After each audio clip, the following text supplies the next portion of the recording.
Hello everyone, good morning and welcome to the Hindu newspaper analysis discussion guys. So guys, in the today's video we are going to discuss the entire analysis of the Hindu newspaper. We'll take the entire newspaper, we'll simplify the articles and along with the detailed background as well as way forward we are going to discuss the articles. Now before starting up I would like to tell you that if you are new here you can download these detailed notes into the synoptic notes. Here in the synoptic notes, we have taken all the articles. We have just explained the articles along with the background as well as some other information that is needed for the examination. You can download these notes from the Telegram channel. The link for the Telegram channel has been given in the description box in the YouTube, or you can directly visit the Telegram and can search there by typing Thinking Palette by Sahil. And in the last, a mains practice question has also been given. So you may download these notes might help you in your preparation. Now, before starting up, I would like to take the overview of the newspaper first so that you can understand that actually which articles are important for our examination and what are the placement of such articles. So, here I have the Delhi edition of the Hindu newspaper.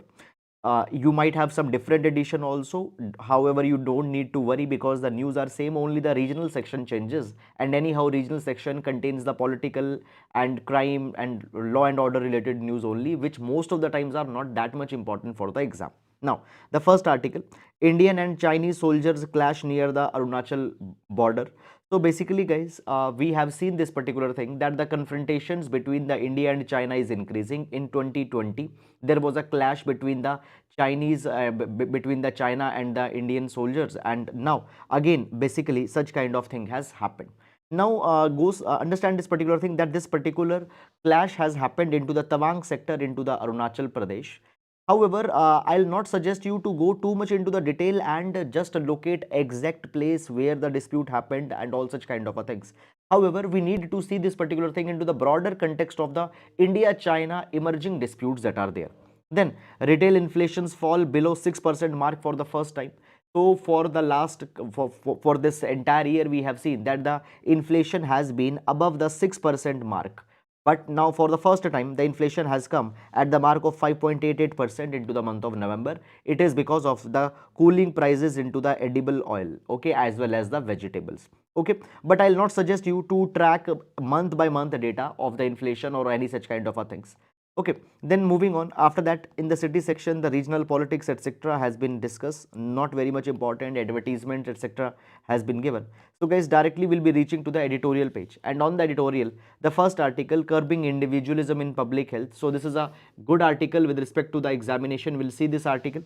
Then after that, the big tech and the need in India for X and regulation. So the big tech regulation and the emerging controversies in this particular direction, we'll see that. Then further moving on, change in the hills. So this article talks about the Congress's victory into the Himachal Pradesh and the new chief minister that has been appointed. However, guys, for the examination, substance is not there. The political article, no need to go too much into the detail.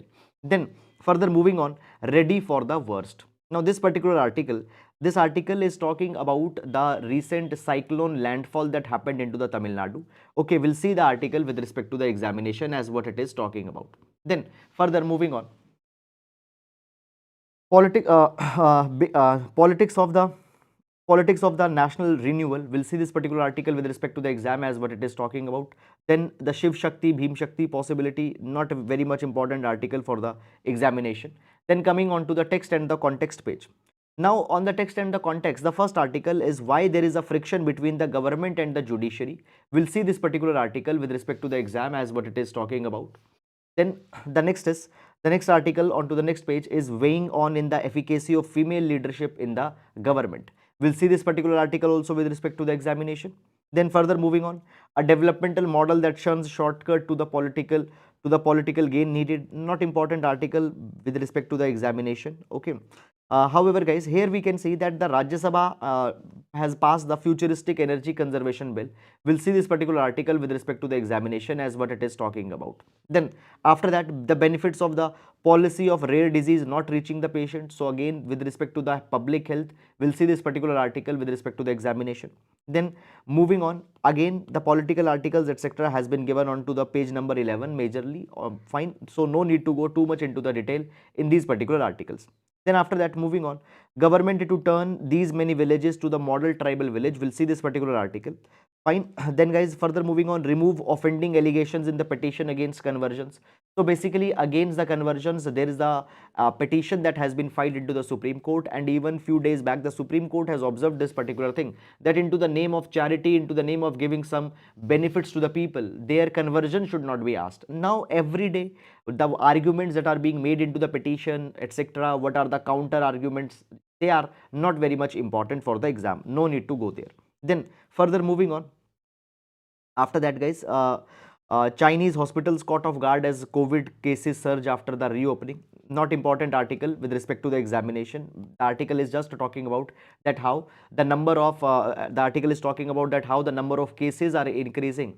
Okay, and the zero COVID policy of the China, which now they are amending. Okay, Iran publicly carries out the second protest execution. Then further moving on, October industrial output contracts 4%. Net direct tax revenue grows to 24.3% by the November. Now see this thing that I tell you in every class, that every month's data, fine, PMI data, industrial output data, every month's tax collections, inflation, etc. You don't need to go track day by day. Is it clear? Then we have the sports page. So this is guys the overview of the entire newspaper, and now let's discuss all the relevant articles one by one in the detail. However, before moving on, I would like to just ask you a question, that are you able to see the stream clearly? Is the stream clear? The voice and the video, fine, are both of them clear or not? Please tell me. Okay, now moving on. So guys, in our every class, we start with a GS quotation. Now this particular GS quotation can be used to complement our answers. So today we'll take the quotation from the Douglas Adams. Douglas Adams. Douglas Adams says, to give real service, you must add something which cannot be bought or measured with money, and that is the sincerity and integrity. So guys, when we talk about the service, now basically Gandhiji had given the service the most important stature. According to Gandhiji, service can be equated with the nishkamta, and nishkamta is genesis of ethics. Now here it has been provided that whenever we want to give real service, just a work should not be done, but that work should be done with the sincerity. There needs to be complete devotion, there needs to be decency, and apart from that there needs to be the integrity. So the sincerity and integrity should be added along with the service, and that is the true spirit of service. Now this particular idea can be utilized in GS paper number 4, ethics, integrity and aptitude related answers. Moreover, in essay also you can utilize this quotation. Now moving to the first article. So first article, now first of all let's read headings. So headings reads, Rajya Sabha passes futuristic energy conservation bill to further regulate carbon emissions. Now this particular bill already featured in the newspaper just 2-3 days back. However, now this bill has been passed by the Rajya Sabha. Earlier the bill was passed by Lok Sabha. So therefore now bill will receive the presidential assent and this bill will become an act. So therefore this act will become very important for this year's examination. I'll tell you the reason also very clearly. First of all, this particular article is important one for GS paper number 3. GS paper number 3, issues related to environment and energy. Issues related to environment and energy. Now, before going in this article, let's talk about the relevance of this bill. So guys, in 2021, last year, that is 2021, COP26 was held. Now in COP26, India had taken the Panch Amrit targets. India had taken Panch Amrit targets. In Panch Amrit targets, India affirmed that we will achieve carbon neutrality by 2070. Moreover, we also affirmed that 50% of India's electricity will come from renewable energy sources. 500 gigawatt of electricity will come from renewable energy sources. Peak intensity of the emissions will be reduced, and 1 billion ton of carbon emissions will be reduced by 2030. So these 5 goals were taken in Panch Amrit. Now understand, if we want to achieve carbon neutrality, if we want to increase the share of the renewable energies, what we need to do? we need to focus on changing our energy metrics. We need to focus on changing our energy metrics. Right now, 51% of electricity in India is achieved by the coal-fired power plants. Okay, so we need to switch the reliance from the coal to the green and other renewable sources of energy. And for that particular thing, a legislative backing is needed. And for that legislative backing, this energy conservation bill was floated in the parliament and now it got passed. Now understand this particular thing, that first of all the minister of new and renewable energy had already provided this thing, that right now India is able to produce 42% of its total energy by the non-fossil fuels. Okay, and we further need to enhance it. Now we need to bring many of the green energy components. For example, understand this thing, we need to focus on green hydrogen, green ammonia, biomass, ethanol for energy. Okay, and that ethanol from feedstock, generation 1 ethanol, generation 2 ethanol, all these interventions are needed. So therefore, to bring that particular thing in the place, government introduced Energy Conservation Amendment Bill 2022.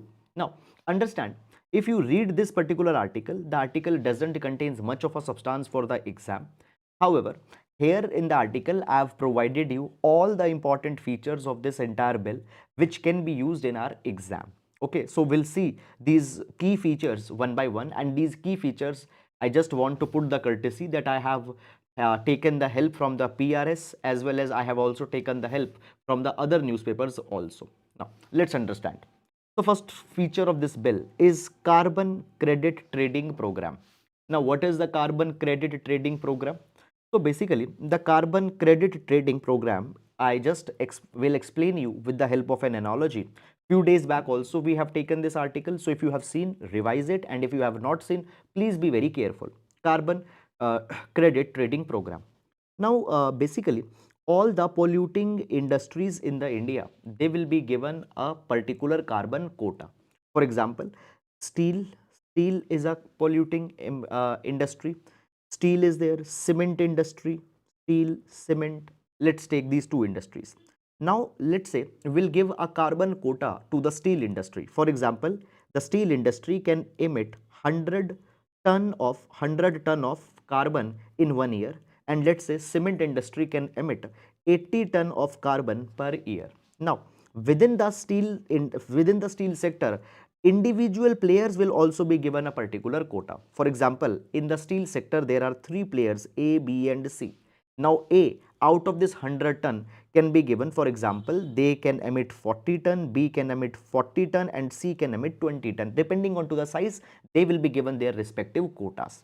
Now they need to make sure that their carbon emission is within this particular limit, that is 40, 40 and 20. Now, at the end of the year, a stock will be taken up that how much emission they have actually done. There can be a case, for example, A was given the quota of 40, but the A emitted the 50 ton. A emitted 50 ton. There could be scenario that B was given the quota of 40, but they emitted 30 ton only, and that C's quota was 20 and they have emitted 20. Okay, so they are balanced. Now here we can see, here in this analogy, we can see that A overutilized, A over emitted, B has under emitted. Now here if we see that there is a 10 ton carbon credit that has been generated by B, because they stayed within their limit, they saved 10 ton. So they have a 10 ton carbon quota credit. Okay, now what they can do, they can transfer this particular credit to A who has overshot their budget, and in exchange they can get some monetary compensation. Now this carbon trading program will help the industries to stay within their limit, and it will also incentivize the different industry players so that they can innovate on renewable energies. They reduce the carbon emission, because if they'll reduce, they will get a special carbon quota credit which they can sell, which they can use for some monetary benefit. Now this carbon credit program is going on already in the China, and in fact last to last year China started it, and today China is running the world's biggest carbon trading program. Now in India also this carbon trading program will be introduced by the bill. So this was one most important feature. You can read all these particular details. Carbon credit, for example, implies a tradable permit to produce a specified amount of carbon dioxide and other greenhouse emission. Okay, then the next provision of this bill is there is obligation to use non-fossil fuels of energy. Now this particular bill can require that designated consumers will meet their minimum energy share from the non-fossil sources. Now what can be, who can be these designated users? These designated users can be the mining industry, steel industry, cement, textile, chemical and petrochemical industry. So for example, on them an obligation can be imposed that out of total energy you are using, 20% of your energy, for example, should come from renewable energy, or some other kind of a obligation can be imposed on them. Then apart from that, the transport sector, railways, commercial buildings, fine, which will be mentioned into the specified schedule, on them the obligations can be imposed. Then after that, the next third thing that's there is there will be energy conservation code for building. Okay, now energy conservation code for building, for example, if a building is beyond a particular size, they need to deploy energy saving measures. Okay, so there will be energy conservation and sustainable building code. Okay, for example, I just want to give you one particular case here. If you go to big metropolitan cities, you find that there are the big buildings which are covered with glass. Now the glass buildings is not a very suitable kind of a norm for countries such as India, because we fall in a tropical zone and therefore we have we have a very intense summers, and and glass, what it does, it traps the incoming solar radiation, and therefore the buildings which have a lot of glass, the cooling expenditure increases in those buildings, and therefore air conditioning has to be used.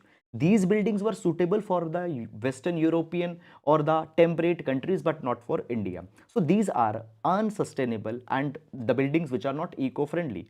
So therefore we need to change the building designs so that the expenditure on energy is less, so that the energy is, so that the building is naturally lightened up again, so that they need to invest less onto the electricity. So these kind of sustainable building codes will be deployed. Then now this new code will provide norms for energy efficiency, conservation, use of renewable energy. Okay, so this is something that will be done. It will also empower state governments to lower the load thresholds. Then after that, this bill also provides a standard for vehicles and vessels. Now sometimes the vehicles and vessels, they use a lot of fuel. So for them the mileage norms will, and for them energy efficiency norms will also be imposed. And then the governing council of BEE, that is the Bureau of Energy Efficiency, will also be provided for. It has been provided that the bureau, it will have governing council and it will have the members between 20 to 26. Fine, it will include secretaries of 6 departments, representatives of regulatory authorities such as CEA, Bureau of Indian Standards, and 4 members representing Indians and the consumers will also be the part of this governing council of BEE. So its composition is also provided in this bill.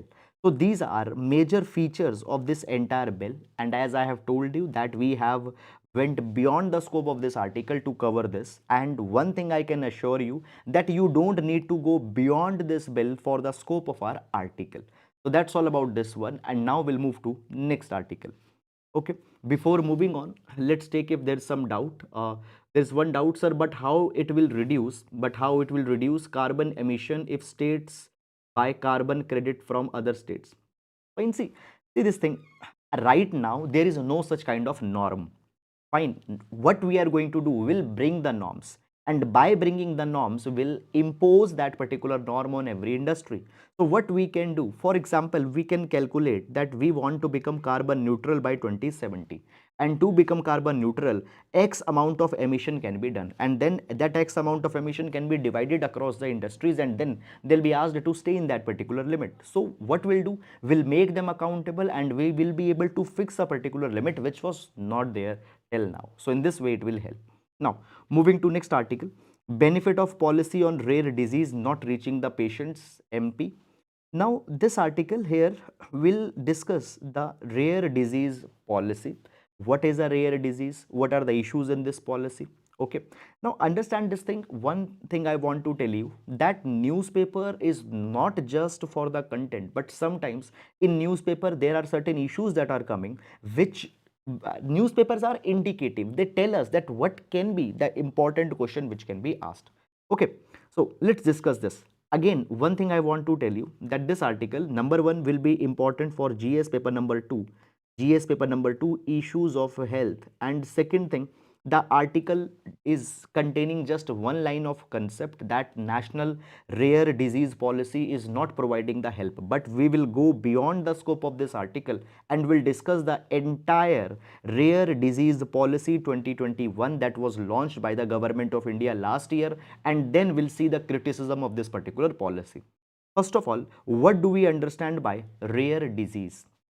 Guys, rare disease are those disease which infects very less number of people. Okay, so there are around 6,000 to 8,000 disease across the world which are called as rare disease because they don't infect the masses. Now the problem is that if these diseases infect a very less number of people, there is no incentive for the pharmaceutical companies to make the vaccines, to make the medicines for these disease. Understand, at the end of the day, the pharmaceutical companies, they are driven by profit, and when they'll get the profit depends on to the economies of scale. When there will be the huge sales, they will bring the profit. Moreover, understand this thing, manufacturing is just a part in the pharmaceutical industry. Research and development is something which takes a lot of investment expenditure. So basically guys, let's say if there is $100 billion of research and development R&D that was done to identify one medicine, then a pharmaceutical company knows that there are large number of people who are falling ill, and they will buy this particular medicine, and over a period of time this $100 billion of investment will be recovered. But what if only few hundred people are getting ill?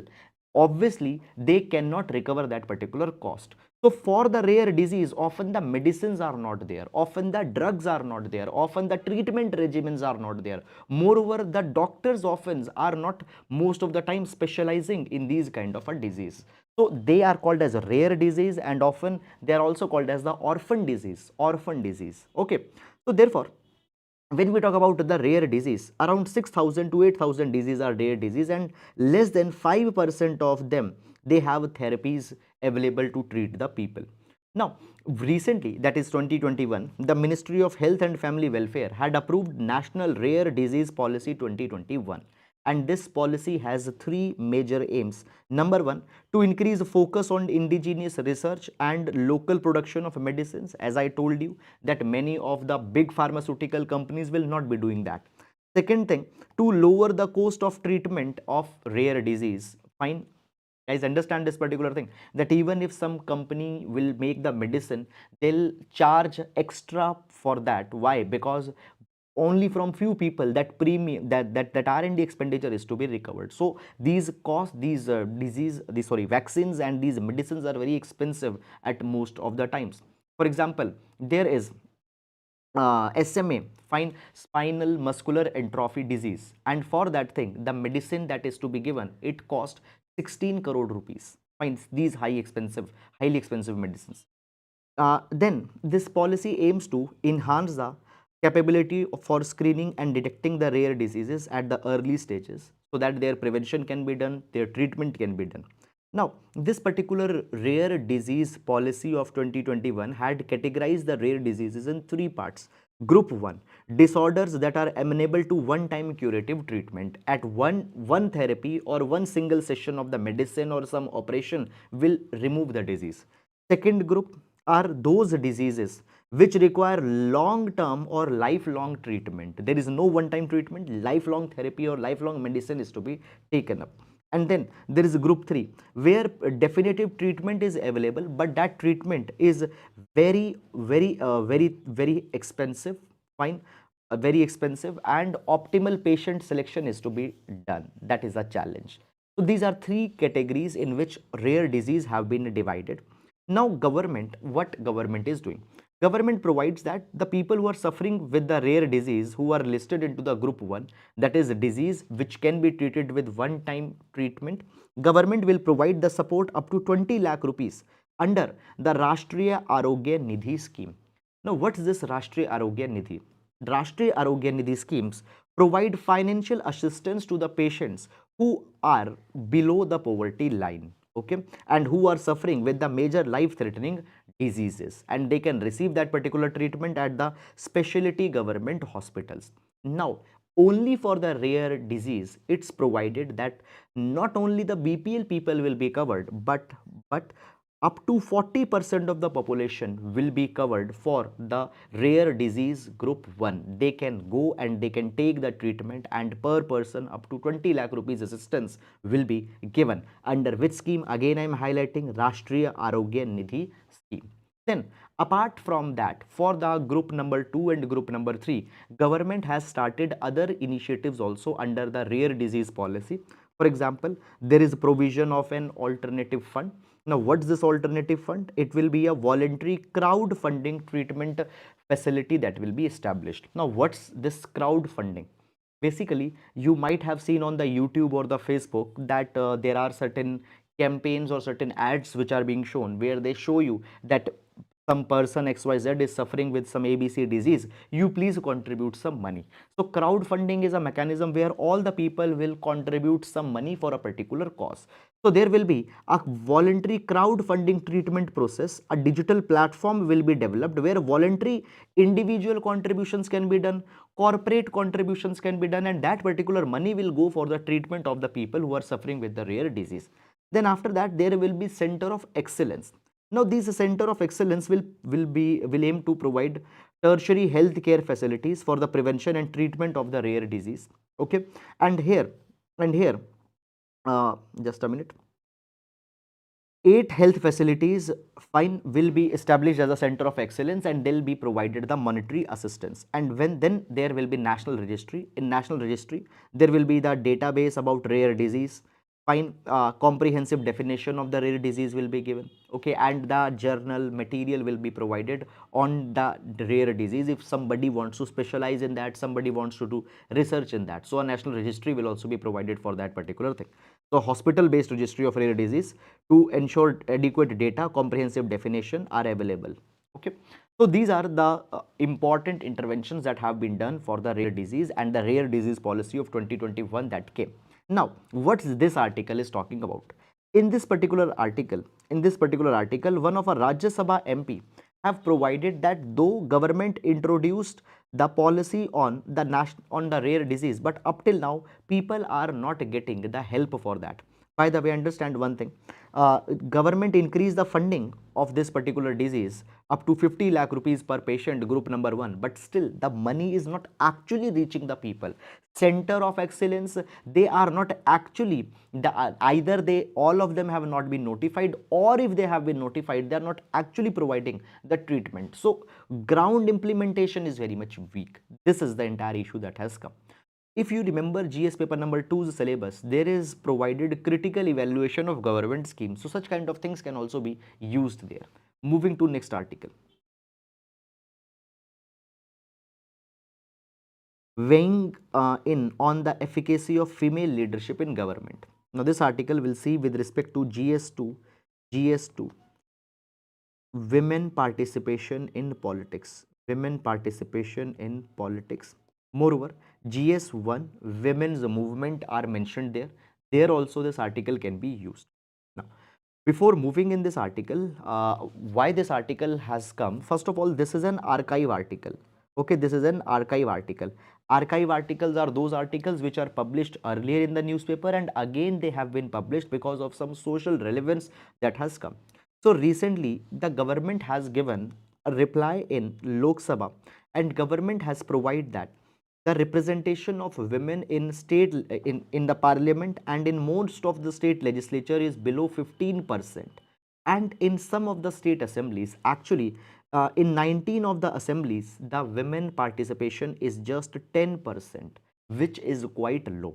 One thing I want to tell you that the present Lok Sabha that was constituted in 2019, it had 78 women MPs, and in total around 14% of the MPs were women, which is best since independence. But when we see that onto the broad, when we see it into the broad perspective, this number is quite low, because around 50% of population is constituted by women.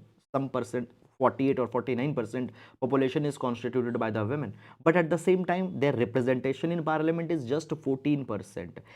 So therefore, the women-centric causes, women-centric issues will not be put forward in the parliament. That is a very big issue. Now, here, there's some example that are being given. Germany, Taiwan and New Zealand. These three countries had a women head during the times of COVID-19 pandemic. And it's been provided that in 2020, when the first wave of COVID-19 pandemic came, these countries were able to manage the pandemic very effectively. Secondly, there is also a detailed study, detailed research carried by the United States, which provided that the within US, the states which had the women female governors, they had few COVID-19 related deaths. Moreover, many other studies have also proved this particular thing, that when women are given the charge of leadership, they focus specifically on the health, and therefore in the health crisis women are excellent leaders. Now, it's being provided that there is also one more study onto the leadership role by the women that has been carried by the Nobel Prize winner as Esther Duflo. And Esther Duflo provides this particular thing. What Esther Duflo had done, find Esther Duflo and one of other colleague of Esther Duflo, that is, just a minute, that is the Raghavendra Chattopadhyay. They have done the study of the Panchayati Raj institutions in India. Now you know this thing, that within the Panchayati Raj institutions, one third of the seats in the Panchayat are to be reserved for the women members. So they have studied the Panchayati Raj institutions, and they have found this particular thing, that the female pradhans, they invest more in rural infrastructure, and they served better the needs of their own gender. Wherever the female pradhans were there, they have pushed forward for women reforms, they have pushed for the women leadership, and had brought substantial reforms in many arenas such as the health, education, female hygiene and all such kind of things. It's been provided that female pradhans, they also invest in easy access of drinking water, because when we talk about the drinking water collection, primarily it is thought as the responsibility of the women, and in the women's drudgery, the water collection is a big chunk of work that they have to do, and the female pradhans have invested on that particular thing. Apart from that apart from that, they have also invested on education, the nutrition of the children and all such kind of a thing. So therefore, it is very much important to promote the space for the women in public policy. It will be important for bringing equality, and for development also it's very much important. So at the level of panchayat, it's good. And if I give you the numbers, though one third seats were to be reserved for the women in panchayats, but right now around 44% seats are occupied by the women, which is good. However, on ground there are some other bad examples also that are there, where we have found the concept of the pradhanpati, that the ceremonial head is women, but actual decisions are being taken by the males. That is an abuse, that is an aberration, which should not be the case. But anyhow, the powers, the semblance of power is being given to the women into the panchayati raj institutions. But when we come at the level of state assemblies, we find that there the women's number is less. And when we talk about the number of women who are the ministers, so just 10% of the ministerial strength in India, it is constituted by the women.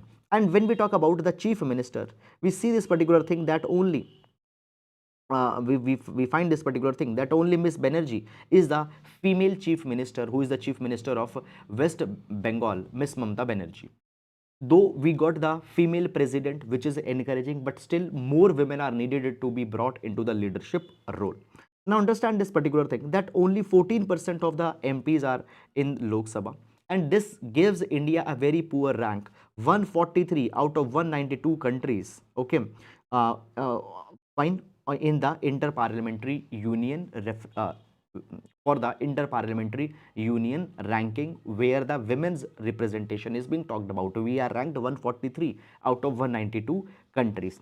The Rwanda, has performed exceptionally well, because 60% of the seats into the lower house of the Rwanda is occupied by the women, and more than 50% of the ministers into the Rwanda, they are women. So we can take some examples from the Rwanda. Now, when we talk about the women, they face numerous challenges. They never are given the level playing field into the elections, into the participation, into the contestation of the elections. Number one, always contesting the election is seen as a masculine task. Secondly, it needs a lot of money and the muscle power, and money and muscle power belongs to the arena of male. So therefore, women are not given the representation. Now, in this context, women reservation bill was floated in the parliament, but till now, the women reservation bill has not been passed. More than 24 years, now around 26 years have happened. So therefore, now the major ruling as well as opposition parties, the NDA and the UPA alliances should act in this direction. What they can do within their party cadres, NDA and UPA particularly, they can reserve 1/3 nominations for the women, and by that, women participation in legislature, women participation in cabinet will increase, and that particular thing will go long way for bringing women centric reforms. Whenever we talk about government talks about the Nari Shakti, government talks about the women led and women centric development, but the real women led and women centric development can only come when women are given the leadership roles. So that's all guys about this particular article, and now we'll move to next article. Ready for the worst. Now this article, it talks about the recent cyclone Mandos, which made landfall in Tamil Nadu. In this article, we'll see some important concepts with respect to the exam, particularly for prelims examination, and GS paper number 3, disaster management. Some of concepts will be taken in this article. Now let's move in the article. So recently we have seen that the cyclone Mandos made a landfall near the Chennai. Actually, it was Mamallapuram near the Chennai in Tamil Nadu. Now, in start, it was believed that this cyclone will be very intense and it will bring a lot of damage for life and property. But actually, the cyclone did not brought a lot of damage. The cyclone came under the control naturally. Moreover, the Tamil Nadu government's swift response also made sure that there is no undue loss of life and property. Now, first of all, it was expected in the start that this cyclone will develop in a severe cyclonic storm. Now, basically, there is the gradation of cyclones which have been given by IMD, Indian Meteorological Department. Let's understand this gradation that they have given. So, basically, if the wind speed is 31 to 50 kilometer per hour, that particular wind system will be called as a depression and not a cyclone. However, if the wind speed increases to 51 to 62 kilometer per hour, that wind system will be referred to as a deep depression. However, if the speed increases to around 63 to 88 kilometer hours, then that wind system will be called as a cyclone. However, if the speed increase to 80, speeds increased in 89 to 117 kilometer, it is referred as a severe cyclonic storm. Then, if it increased to 118 to 165, it is called as a severe cyclonic storm. If it increased to 166 to 220, it is then extremely severe, and then super cyclonic storm. Now, if you remember, this particular storm was speculated that it will become a severe cyclonic storm, that is this category, fine, which I have marked with the red. The wind speed between 89 to 117, severe cyclonic storm. But actually, it did not become the severe cyclonic storm, it got diffused. Now, this particular storm, that is, this particular cyclone Mandos, it is also being referred to as textbook cyclone. What is a textbook cyclone? That it is a cyclone which have all the features of a fully developed cyclone. Now, what we understand by this? Now, here I have one picture here to help you out. Okay. Now, if we see here, so we have an eye, we have then eye wall, and then there is a particular pattern of cyclone. For example, there will be the eye. Okay, here you can see eye. Just a minute. Right.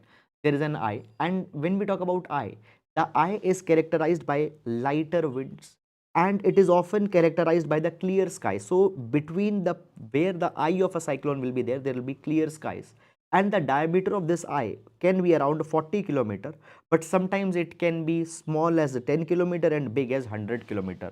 Then there is an eye wall.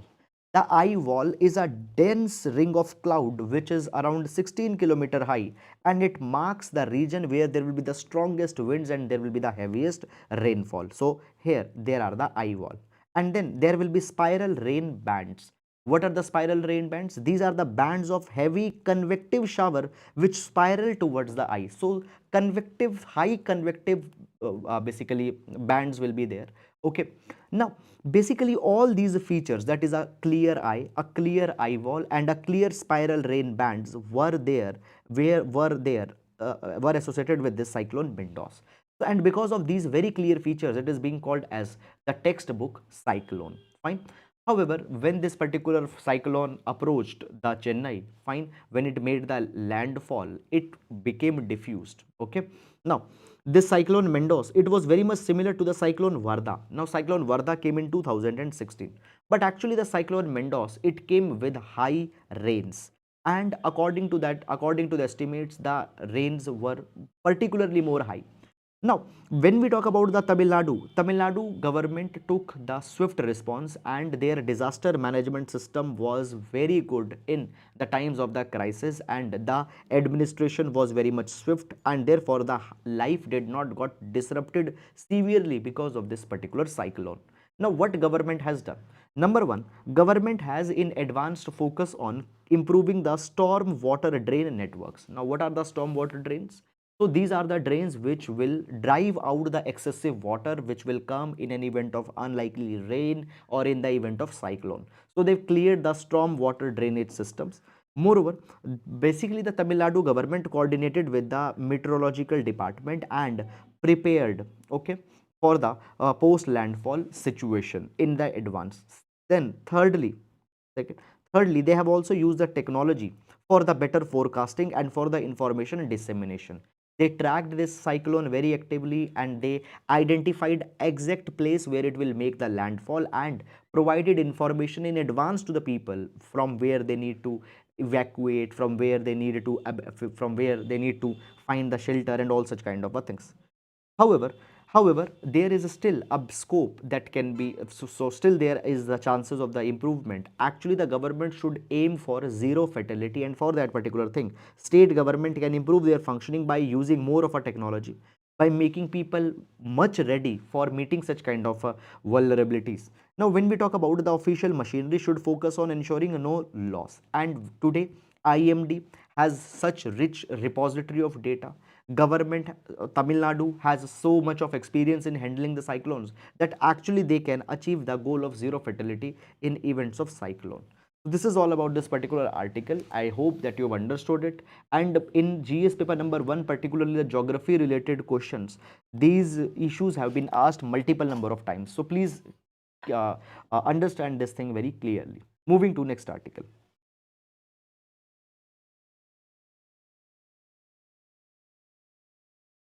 Why is there friction between government and judiciary?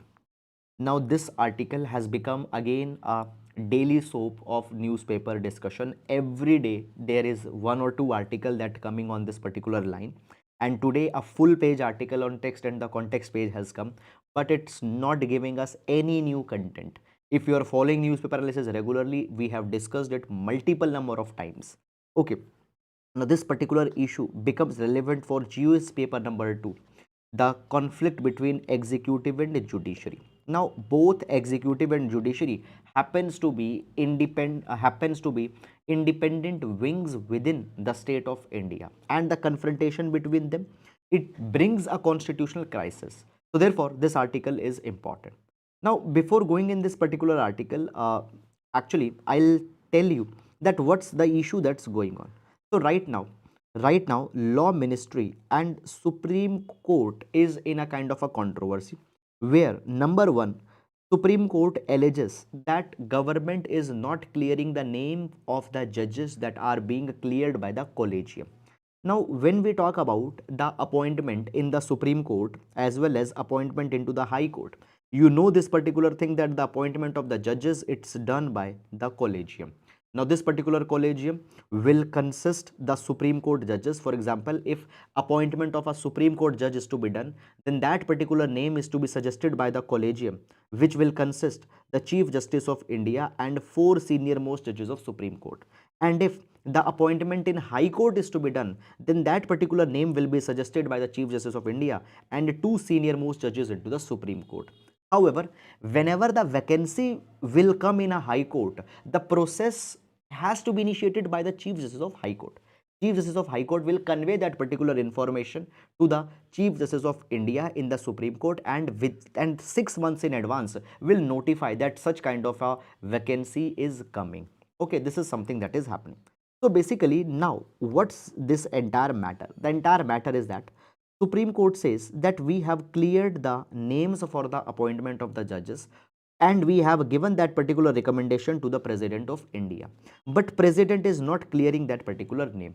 Now you know this thing that all the decisions will actually be taken by the Council of Minister, because President cannot act at his or her own. Actually, the central government is not clearing these particular kind of names. Supreme Court had said this particular, had made this allegation. Now in return, law ministry, in return, the law ministry said this thing, that Supreme Court and the Supreme Court's collegium, it has many deficiencies in it. In past, it's been said that collegium has favored the nepotism, has worked as per the favoritism, and collegium is to be reformed. So therefore the law ministry says that this collegium is inefficient, and law ministry had provided this thing, that National Judicial Appointment Commission was introduced by the 99th Constitutional Amendment Act, which replaced this collegium. And the National Judicial Appointment Commission had representation of civil societies, government, and the judiciary, and that could have been a better way of appointing the judges. According to the law ministry, it is being said that when we talk about the appointment process in India, it is not something very clear, not very transparent in India. So that should be reformed. Okay. So therefore, these two the parties have made allegations on each other, and this is the present conflict that's going on. Is it clear or not? Now, guys, understand this particular thing. In this particular process, there is also a one particular concept that is being repeated. That is the MOP, Memorandum of Procedure. MOP, Memorandum of Procedure. Now, what's this Memorandum of Procedure? By the way, whatever I have explained you here, it's provided into this first paragraph. You can read it. Now the second issue that comes is about the Memorandum of Procedure.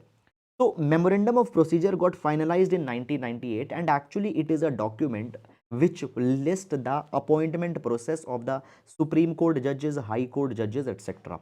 Now when the National Judicial Appointment Commission, which was passed by the 99th Constitution Amendment Act, it got struck by the Supreme Court. Okay, so this NJAC was struck by the Supreme Court, and then that the Supreme Court provided that we accept that reforms are needed, and they said that we'll reform the collegium system, and that particular reform will bring by amending the MOP. So therefore some changes were done in MOP. Then that MOP, amended MOP, was sent to the government.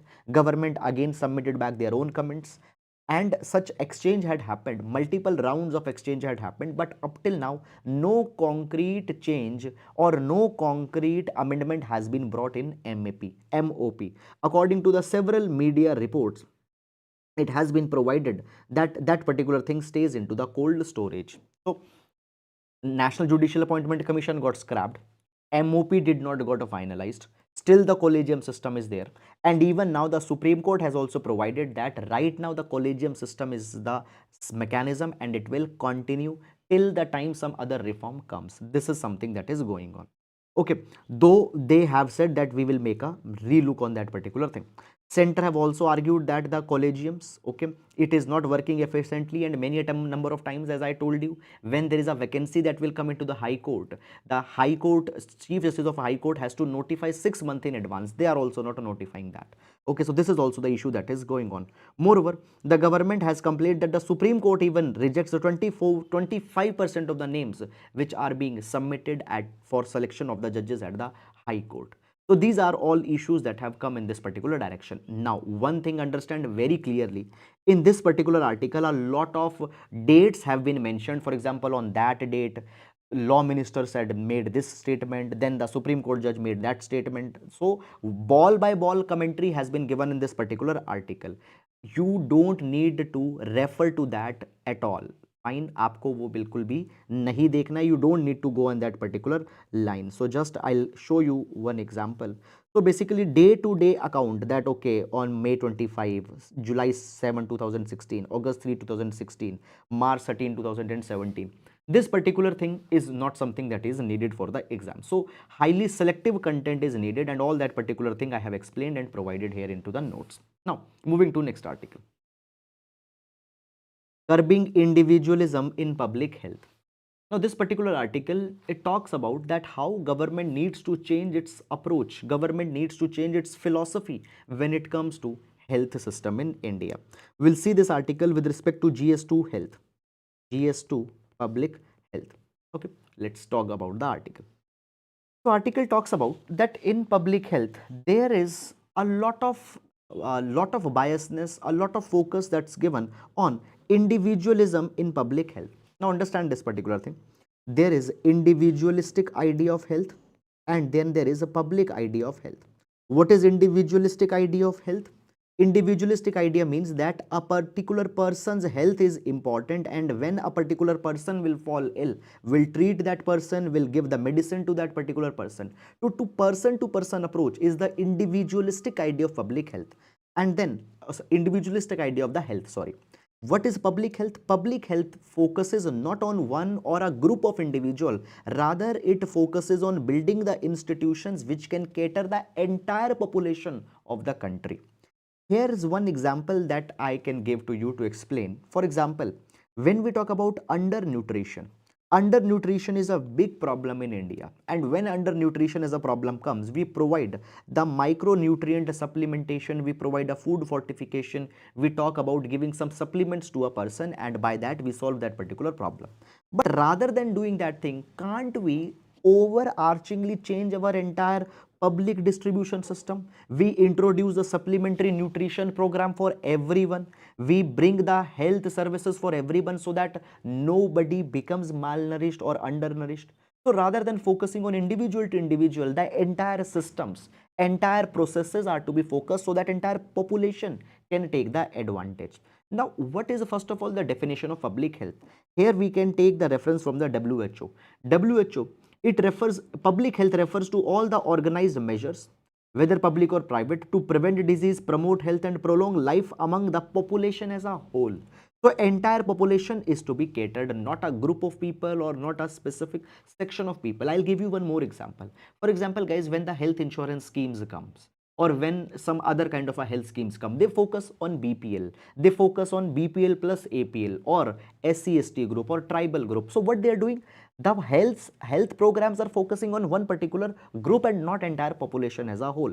For example, if we see the example of Pradhan Mantri Jan Arogya Yojana, which comes under the Ayushman Bharat Abhiyan, here 5 lakh rupees of health insurance is provided per family. Here 50 crore, basically here 50 crore people are included. Now all kinds of hospitalization will be included.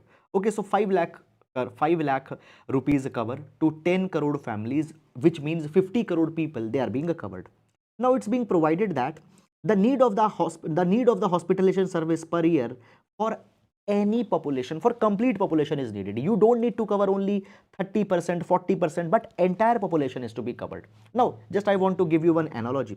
Understand this particular thing. This scheme will cover expenses and all such kind of things. Now as per the data given by the National Sample Survey Organization 75th round NSS survey, it's provided that, just a minute, on average 3 to 5% of total population in India had an episode of hospitalization in a year. Ideally 3 to 5% people will be needing the hospitalization. So when you have said that, for example, we are covering 50 crore people, 50 crore beneficiaries will not be coming in any year. Around 3 to 5% of the total population of India will be needing it. So why you are making it specific to certain population? Rather make it open for all the people, and that is something by which the public health will come. There are three reasons due to which there is individualism in public health, why we don't focus on the entire population. Number one, the dominance of biomedical knowledge and philosophy in the field of public health. There is a misconception that if we focus on health at individual level, at the end of the day population level public health will come. For example, suppose these are the individuals. If we focus on individual health, okay, health of this person, this person, this person, this person, at the end of the day public health automatically will come. Okay. Second, why the focus on individualism is there? Because health effects are more visible and appear convincing at the individual level. When we treat individuals, okay, let's say I treated 100 people, I treated 500 people, so impact is more visible. But when at the population, at the entire general population level we'll do the interventions, then the results might be visible but they might come late. Then the third issue that comes here is the market's role. Okay, so understand this particular thing, that beneficiaries for a program can become the maximum. So basically guys, understand this particular thing, that when we cover the 100% population, 100% population, now then basically the market role comes. Okay, the point of the cost effective nature will come in between, and because of that particular thing also, often rather than focusing on public health, rather than covering all, we focus on few individuals only. So this is something, that's the issue. Now, moving to next article, that is big tech and the need in India for the ex ante regulation. Now, this particular article will be important for GS paper number 3, that is the big tech regulation, big technology, big tech regulation. Now, understand first of all, what do we understand by the word big tech? Big tech means those companies which hold the significant economic and big economic and technological clout. For example, the companies such as the Alphabet, Microsoft, Apple. Okay, Alphabet, Microsoft, Apple. Within Alphabet, by the way, Google will come. Okay, Alphabet, Microsoft, Apple, Amazon, they are called as some big tech companies. Now, recently there was a dispute between the there is a dispute in concerning the Google, and recently the Competition Commission of India had imposed the penalty on Google because Google is abusing its dominant position onto the Android mobile device ecosystem. Now understand this particular thing. Today we have two biggest mobile interfaces, that is the iOS, which is used by Apple, and second is Android, which is used by the Android mobile phones. Now when we talk about Android is prepared by the Google, and when the Android interface is installed into a mobile phone, there are the pre-installed apps that are being offered by the Google. For example, if you buy an Android mobile, you will find pre-installed apps such as the YouTube, Google Pay will be there, and then such other Google Maps, etc. will also be there. Now all these particular apps are owned by Google, and by giving these particular apps without asking your consent, Google is trying to dominate its market position, and for that particular thing it has been fined. Now when we talk about India, we have the Competition Commission of India, fine, which was created under the Indian Competition Act of 2002, and it aims to promote the competition, it aims to prevent the practices that hinder the competition. Understand that good competition will always be beneficial to the consumers, because if there will be good competition, prices will be sustainable, customer service will be focused, good quality of services will be given. Now just one more word I want to explain, that is the antitrust issues. First of all, what do we understand by the antitrust? Antitrust means those kind of an issues where a company tries to kill the competition. So competition should not be killed. For that particular thing, the Competition Commission of India and the antitrust bodies in other countries, they continuously work. Now understand this particular thing, that this particular thing. European Union, United States, Australia, all of them have seen the market distorting trends that have been carried by these big tech companies such as the Google, Apple, Meta, etc. Now, in this particular direction, European Union, they have came out with the Digital Market Act. who will act as the gatekeepers, and they will enforce rules and regulation acts ante, that is onto the basis of the forecast. So continuously they will observe that how the big tech players are operating, and they'll make the forecast that what they can do next to kill the competition, and in preemptive manner they will be passing their norms. In recently, in this particular direction, guys, the competition amendment bill has been proposed, and this competition amendment bill also aims to address the issue where there is undue interference in the competition that is being done. When we talk about Indian market, the competition has not been diluted only by the tech players such as the Google, but other tech players also, they are diluting the competition. For example, there was the case of Amazon and Flipkart. So Amazon and Flipkart, they offered the deep discounting on their platform. Okay, so guys, when we talk about the Amazon, there is a Cloud Tail, and Flipkart, there is a WS Retail. These two sellers on these platforms are owned by the Amazon and Flipkart themselves, and when they offered the discount, the other sellers, they got impacted. So big sellers, they are trying to create a monopoly. Who are these big sellers? The ones who are owned by the Amazon and Flipkart. So this was the market abuse uh, case of the Amazon and Flipkart. After that, we find this particular thing, that many number of times there is the bundling of services, pre-installed apps which are being given by the manufacturers. I have given you the example of Google. Google is giving you certain apps without asking for your consent, and when those apps are being offered, the competitor apps, they face that they are at a disadvantage. Then next thing, we find this particular thing, guys, that there is also one more issue that's there in India.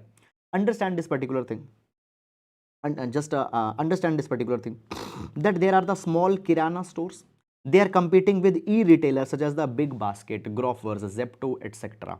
Now this is a kind of an unfair competition, because these Zeptos, they had a big funding, Big Basket, they have a lot of funding, they are procuring the inventory into the bulk, and they can give better discount, they can provide the doorstep delivery of the food and all these kind of an items. So these kirana stores are getting impacted. So again, here the fair competition is not there. So therefore, guys, today what we need to do, we need to bring the harmony into the competition law. I already told you that the competition amendment bill has been proposed. So we need to bring the harmony into the competition law, as well as between the Consumer Protection Act 2020 and e-commerce rules. So these three things are needed to be brought together, so that consumer protection, fair competition is there, and so that the anti-competitive practices of the big tech can be brought under the control. Moreover, we also need to provide the level playing field to the new startups. Now see, the Amazon, the Flipkart, they are the old startups and they are very much big. So the new startups which want to compete with them, they needs to be given the level playing field. Micro, small and medium enterprises are needed to be given their fair share. So in India also, we need to have the ex ante legislation into the Competition Act of India onto the lines of the European Union, so that they can forecast, they can predict that how next the big tech or the big companies will try to kill the competition, and in a preemptive manner they should be able to act. So this is something that is needed. That's all, guys, about this particular article, and now we'll move to the next article. Politics of national renewal.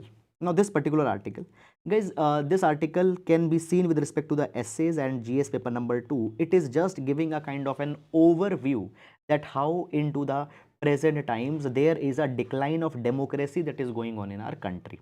So basically, the article, I'll not suggest you to go and read this particular article, just you see the notes. So the article is saying this thing, that when we talk about an evolving democracy, just voting or participating in a ballot, postal ballot, just participating into the ballot mechanism is not complete thing. We need to see that how in a democracy the political rights, the social right, the cultural rights are being preserved. Recently, if you remember, we have discussed it also just of 3-4 days back. Recently, Pew Research Center released the social hostilities rank, and in the social hostilities rank, India ranked first. So when there are high social hostilities, we find that the peace, fraternity is missing.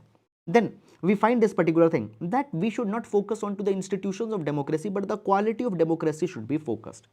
Understand this particular thing, we need to see that fundamental freedoms are there or not, human dignity is being preserved or not, are there democratic processes which makes sure that self-determination, autonomy and free choice is there. We need to make sure that the majoritarianism should not curb all the freedoms and dignities. Fine. In India, we find this particular thing, that 10% people are holding 77% of the national wealth. So we find that egalitarian democracy, the democracy of equality, is missing. Then villainy is being is being marketed as a virtue into the present political culture. We find this particular thing, guys. 43% of the MPs into the present Lok Sabha, they have the criminal background. Okay, so basically abuse of power, ignorance, criminalization of politics is going on. Then after that, we find this particular thing, that rule of law, legal processes have failed. Okay, justice at the times is not being delivered. Uninterrupted ramping up of executive power. Often the executive has taken the power in their own hand. Dysfunctional justice, dysfunctional laws, all these things are there which shows a democratic decline, and these institutions are needed to be preserved immediately. So this is something that has been provided in this particular article. Okay, so that's all guys about it. However, I'll not suggest you to go too much into the detail in this article. Now moving to the next. Jaishankar to attend meetings on UNSC reform and terrorism. No need to go too much into the detail. This article is just giving the itinerary of the Minister of External Affairs.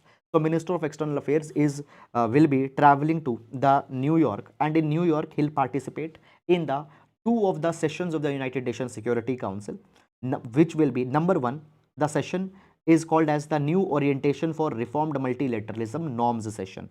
This norms session will talk about the reform in the UNSC that is needed. And secondly, the Minister of External Affairs will be participating in Global Approach to Counter Terrorism, Challenges and Way Forward. Now, this particular session will focus on terrorism. So, reform at UNSC and terrorism. These are the two priorities of the India which were there in the UNSC. And for that thing, fine, this particular meets will be carried. Government to turn 36,428 villages into the model tribal villages. Now, you don't need to go remember that how many villages in which state, how many numbers of villages, no, not important for exam. But we can mention these references when we are talking about the tribal issues, for example. So basically, government is focusing that more than 36,000 of the villages where with 50% of tribal population and 500 STs, they will be converted into the model villages. Now that particular money, from where that money will come, under which scheme that will be done. So this particular development will be done as a part of Special Central Assistance to Tribal Sub Scheme, SCA to TSS scheme.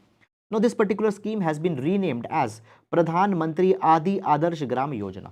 So remember the name. Under the Pradhan Mantri Adi Adarsh Gram Yojana, the tribal villages will be converted into the model tribal villages where the basic amenities such as the water, health, education will be provided to the tribal people so that their own development can happen. Okay, so that is all about this article. Beyond that, you don't need to go. Now, taking the main practice question for today. So dynamics of the market is changing rapidly, and to sustain and promote market competition, there is urgent need to amend the Competition Act 2002. Discuss in the context of Competition Amendment Bill 2022. So this will be a 10-marker question for GS paper number 3. Okay. So that is all guys about the today's session. And guys, if you have liked the video, please do hit the like button. Please do leave your lovely comments. So that is all for today. Now we'll meet tomorrow. Till then, please take care of yourself.